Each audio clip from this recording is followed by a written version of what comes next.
আসসালামু আলাইকুম, আমি মোহাম্মদ রুবেল হাসান। আজকে যে বিষয় নিয়ে কথা বলবো সেটি হচ্ছে ক্রিকেটের হাই ক্যাচিং।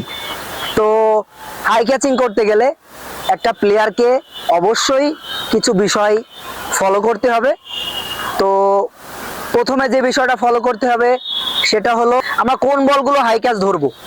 যে বলগুলো অনেক উপরে উঠে যায় সেই বলগুলো আমরা হাই ক্যাচিং করব।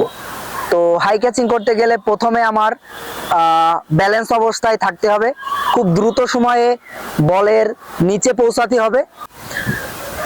তো প্রথমে অবশ্যই গ্রিপ করতে হবে। তো গ্রিপটা আমি যদি দেখাই, দুটো লিটল ফিঙ্গার আছে হাতের।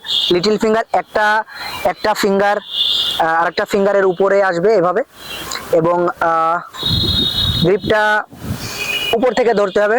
অবশ্যই হাতটা যেন এরকম না থাকে। হাতটা যদি এরকম থাকে তাহলে কিন্তু ক্যাচটা হবে না। হাতটা যতটা সম্ভব হাতটা বড় রাখতে হবে যেন ক্যাচটা ভালোভাবে নেওয়া যায়। ব্যালেন্স পজিশনটা নির্ভর করবে কিভাবে বলটা আসতেছে। আমি বলের কাছে যাব, নাকি সাইড মুভমেন্ট করব, নাকি পিছনে ব্যাক করব। তো একটা পজিশনে যে অবশ্যই ব্যালেন্স পজিশনটা রাখতে হবে, এবং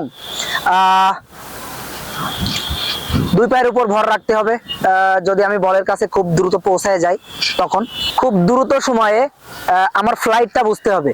আমি যদি ফ্লাইটটা না বুঝি তাহলে কিন্তু আমি বলের নিচে দ্রুত যেতে পারবো না। তো তারপরে কাজটা কি হবে, গ্রিপ করা। এবং গ্রিপটা কখন করতে হবে, বলটা যখন আমার ক্যাচ ধরার একটু আগ মুহূর্তে আমি গ্রিপটা করব। গ্রিপটা করার পরে আমি বলটা ধরবো কিন্তু চোখের উপর থেকে, মানে আই লেভেলে আমি বলটা ধরবো। আমি যদি দেখাই, এভাবে আমি এই পজিশন থেকে আমি বলটা গ্রিপ করব।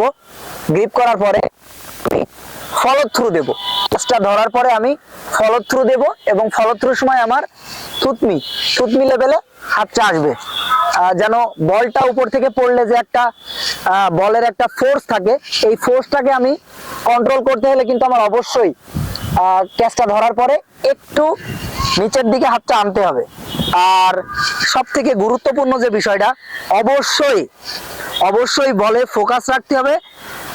আই কন্টাক্ট অবশ্যই বলে রাখতে হবে। চোখ দিয়ে যদি বলটা না দেখা হয় তাহলে কিন্তু ক্যাচটা মিস হয়ে যাওয়ার সম্ভাবনা অনেক বেশি থাকবে। হাত হাতে ধরলাম এবং ফলো থ্রু করলাম। এগেইন যদি দেখাই, এই যে এটা ক্রিকেটের হাই ক্যাচ। আমি যখন হাই ক্যাচিং ধরবো আমাকে এই বিষয়গুলো কনফার্ম করতে হবে। তো সবাইকে অসংখ্য ধন্যবাদ। যদি আমার ভিডিও নিয়মিত এরকম পেতে চান অবশ্যই আমার চ্যানেলটা সাবস্ক্রাইব করে দিবেন এবং বেল বাটন দিয়ে বাজিয়ে দিবেন, যেন আমার ভিডিও আপলোড করার সাথে সাথে পৌঁছে যায় সবার আগে আপনার কাছে। তো পরবর্তী ভিডিওতে আবারও দেখা হবে। সবাই ভালো থাকবেন, সুস্থ থাকবেন। আল্লাহ হাফেজ।